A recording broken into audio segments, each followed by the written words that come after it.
Salam sejahtera untuk kita semua. Yang terhormat kepada Bapak Iman Lubis selaku dosen mata kuliah Seminar Manajemen Keuangan. Pada kesempatan kali ini, saya ingin mempresentasikan dengan judul Rasio Keuangan. Namun, sebelum lanjut, izinkan saya untuk memperkenalkan diri terlebih dahulu. Perkenalkan, nama saya Priscilla Putri Puspitasari dengan NIM 1810101503991 dari Universitas Pamulang, Prodi Sarjana Manajemen Keuangan. Selanjutnya, saya akan menjelaskan tentang pasar modal. Sejarah pasar modal. Menurut buku Efek Dennis yang dikeluarkan Fagerinsford dengan Advance Handel pada tahun 1939, transaksi efek telah berlangsung sejak 1880. Namun dilakukan tanpa organisasi resmi, sehingga catatan tentang transaksi tersebut tidak lengkap. Pada tahun 1878, terbentuknya perusahaan untuk perdagangan komunitas dan sekuritas, yakni Develop dan Kov, cikal bakal PT Perdanas. Baru pada tahun 1912, tepatnya tanggal 12 Desember, Amsterdam Eikvestbeurs membuka cabang bursa efek untuk pertama kali di Indonesia yang bertempat di Batavia, Jakarta. Pasar modal ini merupakan yang tertua keempat untuk tingkat Asia setelah Bombay, Hong Kong, dan juga Tokyo. Awal mula kenapa pihak pemerintah Belanda mendirikan bursa efek di Batavia? Ini karena pada awal abad 19 tersebut berbagai perkebunan sedang dibangun secara besar-besaran. Agar proses pembangunan bisa berjalan dengan baik, maka pemerintah kolonial Belanda tentu saja membutuhkan modal. Nah, salah satu sumber modal yang digunakan saat itu ialah tabungan dari orang-orang Eropa dan juga Belanda yang mempunyai penghasilan di atas rata-rata. Atas dasar itu, pada tanggal 14 Desember 1912, resmi berdiri pasar yang satu ini dengan nama Fagerinsford The Effect Handel. Jika diterjemahkan dalam bahasa Indonesianya, namanya adalah Asosiasi Perdagangan Efek. Pasar ini terletak di Batavia, Jakarta, dengan efek yang diperjualbelikan berupa saham dan juga obligasi. Secara singkat, sejarah pasar modal.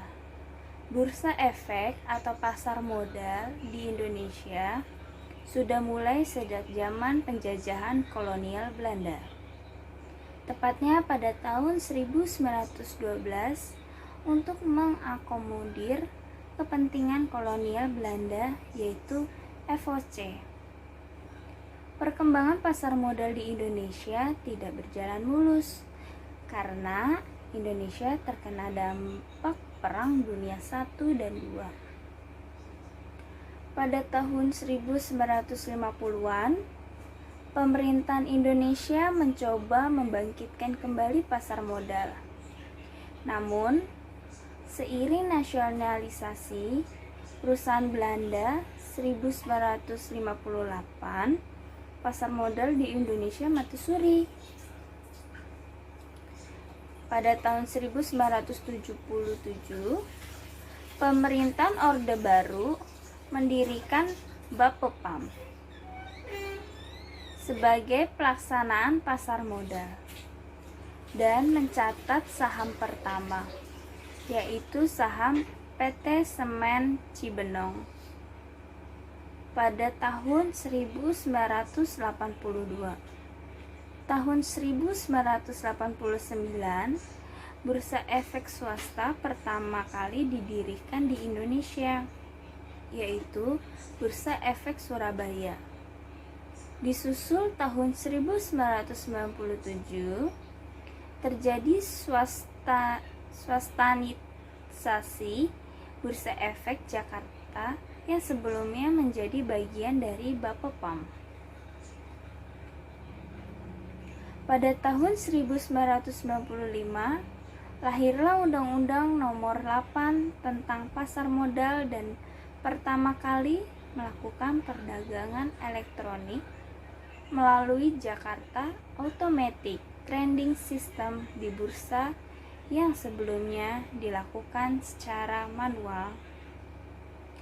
Di tahun 2007, tepatnya di tanggal 30 November 2007, Bursa Efek Jakarta dan Bursa Efek Surabaya resmi bergabung dan bergantilah nama menjadi BI Bursa Efek Indonesia atau AIX Indonesia Stock Exchange, dan mulai beroperasi pada tanggal 1 Desember 2017 hingga saat ini.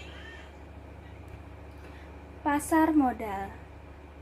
Pasar modal adalah sarana bertemunya perusahaan maupun institusi lain, seperti pemerintahan yang membutuhkan dana dari masyarakat yang ingin berinvestasi. Ada dua cara untuk perusahaan maupun institusi jika ingin untuk mendapatkan pendanaan dari pasar modal. Yang pertama, menerbitkan saham atau membagikan kepemilikan saham. Menerbitkan saham, dengan menerbitkan saham memungkinkan perusahaan-perusahaan yang membutuhkan pendanaan jangka panjang untuk menjual kepentingan dalam bisnis saham atau efek ekuitas dengan imbalan uang tunai. Ini adalah metode utama untuk meningkatkan modal bisnis selain menerbitkan obligasi. Menerbitkan saham merupakan salah satu pilihan perusahaan ketika memutuskan untuk pendanaan perusahaan. Pada sisi lain, saham merupakan instrumen investasi yang banyak dipilih oleh para investor karena saham mampu memberikan tingkat keuntungan yang menarik. Yang kedua, menerbitkan surat utang atau obligasi. Surat utang atau obligasi merupakan salah satu efek yang tercatat di bursa di samping efek lainnya seperti saham, suku, efek beragam, aset maupun dana investasi real estate. Obligasi dapat dikelompokkan sebagai efek bersifat utang. Di samping suku, obligasi dapat dijelaskan sebagai surat utang jangka menengah panjang yang dapat dipindah tangankan, yang berisi janji dari pihak yang menerbitkan untuk membayar imbalan berupa bunga pada periode tertentu dan melunasi pokok utang pada tahun yang telah ditentukan kepada pihak pembeli obligasi tersebut. Obligasi dapat diterbitkan oleh korporasi maupun negara. Pasar modal tidak jauh dengan pasar tradisional karena di sana terdapat pedagang, pembeli, dan transaksi jual beli. Pedagang di pasar modal disebut emiten, dan pembeli di pasar modal disebut investor. Pasar modal yang mempertemukan emiten atau pihak yang membutuhkan dana dengan investor atau pemodal yang memiliki kelebihan dana. Sebagai contoh, untuk menjalankan perusahaan dan memperluas jangkauan usaha, perusahaan membutuhkan dana yang besar. Dana tersebut diperoleh dari masyarakat investor dengan cara menjual surat-surat berharga kepada perusahaan tersebut. Sehingga pasar modal dapat diartikan sebagai suatu mekanisme yang memungkinkan pertemuan antara penawar atau emiten dan permintaan atau investor untuk melakukan jual beli modal. Secara umum, pasar diartikan sebagai bursa, sedangkan modal yang diperjualbelikan diartikan efek. Sehingga pasar modal di Indonesia disebut dengan bursa efek.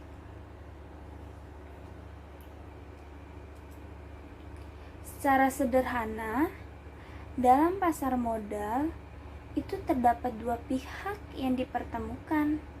Pihak pertama dalam pasar modal adalah investor atau pihak yang menanamkan modal. Kemudian pihak kedua dalam pasar modal adalah emiten, yakni badan usaha yang membutuhkan modal. Fungsi pasar. Yang pertama, pasar modal sebagai sarana penambah modal bagi usaha. Perusahaan dapat memperoleh dana dengan cara menjual saham ke pasar modal.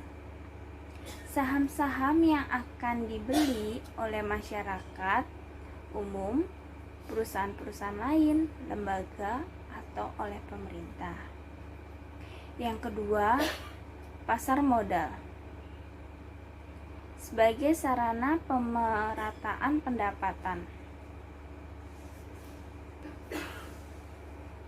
Setelah jangka waktu tertentu, saham-saham yang telah dibeli akan memberikan dividen atau bagian dari keuntungan perusahaan kepada para pembelinya atau pemiliknya.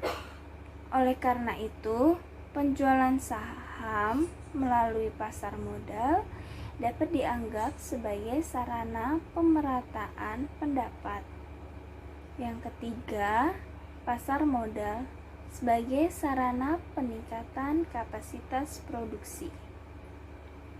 Dengan adanya tambahan pasar modal yang diperoleh dari pasar modal, maka produktivitas perusahaan akan meningkat. Yang keempat, pasar modal sebagai sarana penciptaan tenaga kerja. Keberadaan pasar modal dapat mendorong muncul dan perkembangannya industri lain yang berdampak pada terciptanya lapangan kerja baru. Yang kelima, pasar modal sebagai sarana peningkatan pendapatan negara. Setiap dividen yang membagikan kepada para pemegang saham akan dikenakan pajak oleh pemerintah. Adanya tambahan pemasukan melalui pajak ini akan meningkatkan pendapatan negara. Yang kelima, yang keenam, pasar modal sebagai indikator perekonomian. Aktivitas dan volume penjualan atau pembelian di pasar modal yang semakin meningkat atau padat memberikan indikasi bahwa aktivitas bisnis berbagai perusahaan berjalan dengan baik. Begitu pula sebaliknya. Selanjutnya, instrumen investasi pasar modal. Pasar modal juga dikenal sebagai istilah bursa efek. Di dalamnya, kamu bisa menemukan berbagai jenis surat berharga yang setiap hari diperdagangkan. Jenis-jenis surat berharga tersebut diantaranya ialah: yang pertama, saham. Saham merupakan surat berharga yang menjadi bukti kepemilikan atas sebuah perusahaan. Investor yang memiliki saham di sebuah perusahaan berhak untuk mendapatkan dividen atau pembagian laba. Yang kedua, reksadana. Reksadana dikenal sebagai instrumen investasi yang menjadi wadah untuk pengumpulan serta pengolahan dana beberapa investor. Dana tersebut kemungkinan dikelola manajer investasi menjadi berbagai instrumen seperti pasar uang, obligasi, saham, atau efek lainnya. Yang ketiga, surat utang atau obligasi. Kamu bisa mendapatkan surat berharga berupa obligasi di pasar modal. Kepemilikan surat utang dapat dipindah tangankan dan pemegangnya memiliki hak untuk memperoleh bunga serta memperluas utang pada jangka yang telah ditentukan.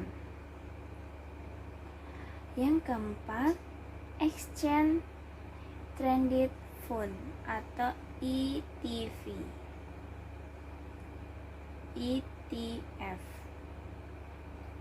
Surat berharga yang satu ini sebenarnya memiliki kemiripan dengan reksadana. Sama-sama dikumpulkan secara kolektif. Hanya saja EFT bisa diperdagangkan di bursa efek layaknya saham.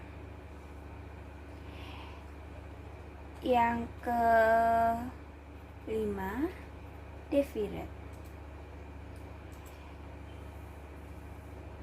derivatif. Selanjutnya, ada pula surat berharga dalam bentuk derivatif. Surat berharga ini dikenal sebagai bentuk turunan dari saham. Terdapat dua jenis derivatif yang bisa kamu temukan di pasar modal Indonesia, yaitu warrant and right.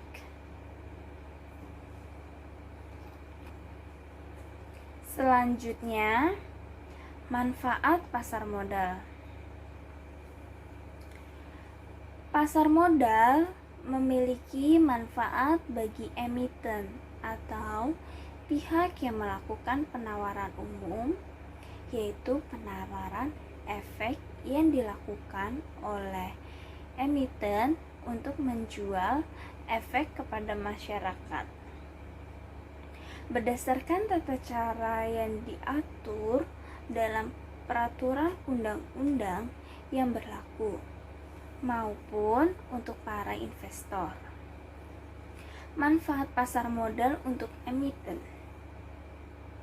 Yang pertama, jumlah dana yang dapat dihimpun berjumlah besar. Yang kedua, dana tersebut dapat diterima sekaligus pada saat pasar pendanaan selesai.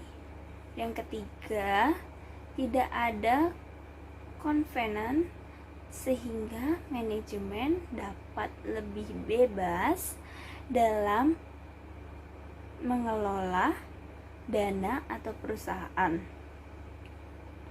Yang keempat, solvabilitas perusahaan. tinggi sehingga memperbaiki citra perusahaan. Yang kelima, ketergantungan emiten terhadap bank menjadi lebih baik. Selanjutnya, manfaat pasar modal untuk investor. Yang pertama, nilai investasi berkembang mengikuti pertumbuhan ekonomi. Peningkatan tersebut mencerminkan meningkatnya harga saham yang mencapai capital gain. Yang kedua, memperoleh dividen bagi mereka yang memiliki atau memegang saham, dan juga bunga yang dikembangkan bagi pemegang saham obligasi.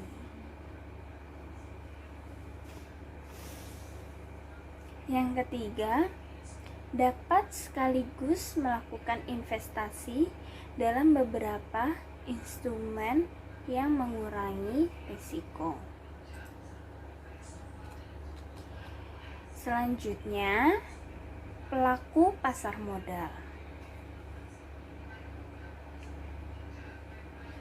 Para pemain utama yang terlibat di pasar modal dan lembaga penunjang yang terlibat langsung dalam proses transaksi antara pemain utama sebagai berikut. Yang pertama, emiten. Perusahaan yang melakukan emisi, baik yang berupa saham ataupun obligasi. Yang kedua, investor. Pemodal yang akan membeli atau menanamkan modalnya di perusahaan yang melakukan emisi. Yang ketiga, penjamin emisi atau underwriter. Lembaga yang menjamin terjualnya saham atau obligasi sampai batas waktu tertentu dan dapat memperoleh dana yang diinginkan emiten. Yang keempat, agen penjualan. Pihak yang menjual efek dari perusahaan yang akan go public tanpa kontrak dengan emiten yang bersangkutan. Yang kelima, pialang atau broker. Perantara antara si penjual emiten dengan si pembeli investor dalam jual beli efek. Selanjutnya, struktur modal.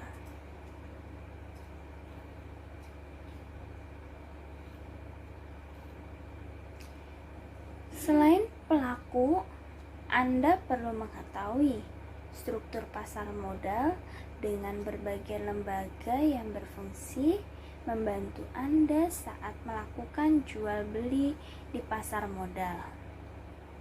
Selengkapnya tentang struktur pasar modal di Indonesia adalah sebagai berikut. Yang pertama, Badan Pengawas Pasar Modal atau BAPEPAM. Di poin pertama, struktur pasar modal di Indonesia yang tertinggi diduduki oleh Badan Pengawas Pasar Modal atau BAPEPAM berdasarkan persetujuan Kementerian Keuangan RI. BAPEPAM berfungsi dalam mengawasi dan membuat kebijakan terkait peraturan pasar modal. Yang kedua, perusahaan emiten. Perusahaan emiten menepati struktur pasar modal tingkat kedua. Lembaga ini menerbitkan dan memiliki surat berharga yang kemudian diperdagangkan dalam pasar modal. Hal tersebut dilakukan dengan tujuan memperoleh modal guna meningkatkan produktivitas perusahaan.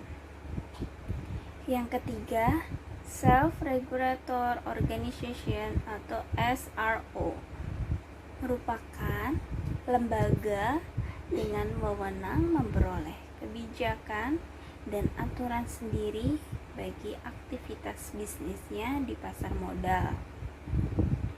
Dalam hal ini, struktur pasar modal SRO terdiri dari bursa efek, lempeng clearing, dan penjaminan atau LKP, lembaga penyimpanan dan penyelesaian atau LPP. Bursa efek adalah pihak yang bertanggung jawab menyelesaikan sarana perdagangan efek. Sedangkan LKP merupakan lembaga yang melayani jasa clearing dan menjamin penyelesaian masalah transaksi di bursa efek. Terakhir, LPP yaitu Badan Penyelenggara dan Pengawasan Aktivitas bagi Bank Kustodian. Yang keempat, perusahaan bursa efek. Poin keempat, struktur pasar modal adalah perusahaan efek.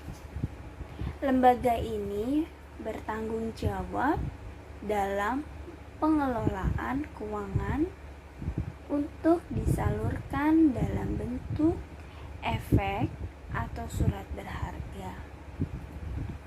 Perusahaan efek terdiri dari 3, yakni penjamin emisi efek, perantara perdagangan efek, dan manajer investasi. Menjamin emisi efek merupakan perusahaan yang menyusun kontrak perjanjian bersama emiten. Sedangkan perantara perdagangan efek bertugas melakukan perdagangan jual beli efek bagi kepentingan pribadi atau nasabah. Terakhir, manajer investasi adalah ahli profesional pengelolaan dana investor nasabah. Yang kelima, penasehat investasi. Di bawah posisi perusahaan efek, berikut struktur pasar modal adalah penasehat investasi. Badan ini bertugas untuk memberikan jasa konsultasi kepada investor dalam memperlakukan nasihat dan perspektif terkait pengambilan keputusan dalam pasar modal. Yang keenam, lembaga penunjang pasar modal. Lembaga penunjang pasar modal adalah pihak krusial yang menjadi stabilitas dan kelancaran transaksi dalam pasar modal. Badan ini terdiri dari bank kustodian, biro administrasi efek, dan wali amanat. Badan kustodian, bank kustodian adalah bank penyimpanan aset, surat berharga, dan instrumen lain berbentuk non-saham. Biro administrasi efek adalah fasilitator bagi perusahaan emiten dan investor dalam menjalankan aktivitasnya di bursa efek. Sementara itu, wali amanat berperan sebagai wali investor atas transaksi pasar modal. Yang ketujuh, profesi penunjang pasar modal. Level terakhir dari struktur pasar modal adalah profesi penunjang. Adanya profesi penunjang lainnya yang mendukung kegiatan pasar modal, karena banyak kegiatan yang harus diselesaikan oleh profesi lainnya. Contoh profesi penunjang seperti notaris, konsultan hukum, audit, dan akuntan.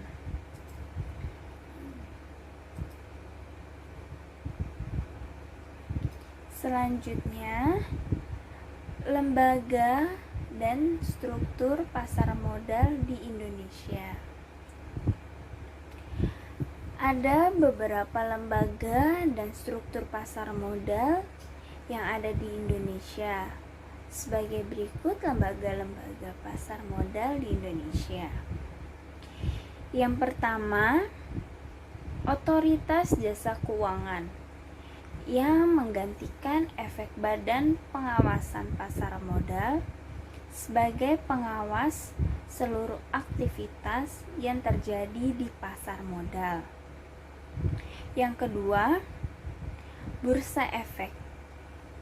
Saat ini ada dua, Bursa Efek Jakarta dan Bursa Efek Surabaya.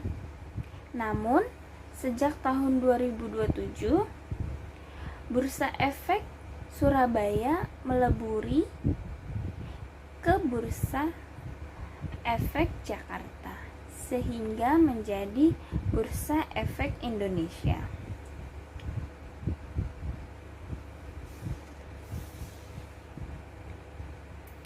Yang ketiga, perusahaan efek. Yang keempat, lembaga clearing dan peminjaman. Yang keempat, lembaga clearing dan penjaminan. Saat ini dilakukan oleh PT Clearing Penjaminan Efek Indonesia atau PT KPEI. Yang kelima, lembaga penyimpanan dan penyelesaian. Saat ini dilakukan oleh PT Kustodan Sentral Efek Indonesia atau KSEI. Selanjutnya, kesimpulan. Pasar modal bergerak karena adanya motif ekonomi dari dua pihak. Emiten mendapatkan kemudahan mengumpulkan dana dari pihak untuk kebutuhan dana jangka panjang dengan biaya yang relatif lebih rendah ketimbang kredit perbankan. Investor sendiri mendapatkan keuntungan dari return yang dia terima dari investasinya atas instrumen pasar modal yang dikuasainya. Namun ada satu unsur yang sangat erat kaitannya dengan pasar modal, yaitu resiko. Resiko ini ialah yang menjadi ketakutan utama dan terbesar investor. Resiko harus ditangani dengan langkah yang preventif atau preemptif.